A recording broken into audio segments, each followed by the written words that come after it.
Денсаулық туралы өте пайдалы кеңестер. Тмин шөбін әрқашан тамағына қосып жейтіндерге инсульт ешқашан жоламайды. Қарапайым сәбіз көз көруін жақсартады және шашқа өте пайдалы. Сүзбе ерінді жұмсартады. Таңғасқа 150 грамм жержаңғақ немесе балық тілімі безеуден құтқарады.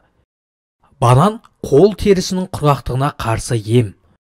10-15 минут бойы тұндырылған сүт пен қант қосылған түйметақтан жасалынған шайды жатар алдында қабылдау тыныс жақсы ұйқыға шақырады.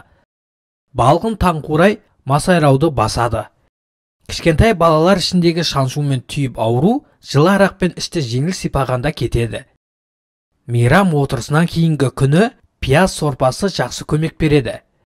Бүлдіргеннің көп мөлшерін жеу арқылы тұз байланудан толығымен құтылуға болады.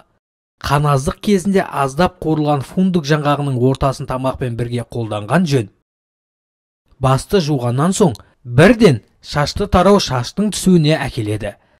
Бас ауырған кезде ағаш тарақпен басты 7-10 минут бойына жайлап тараңыз, сонда басылады. Шеке тырысып ауырғанда сарымсақ езбесімен самай шекені ысыңыз. Жүйрік бестіден шығар, кеңес естіден шығар. Айтар кеңестеріңіз көп болсын ақылы жүйрік тыңдармандар.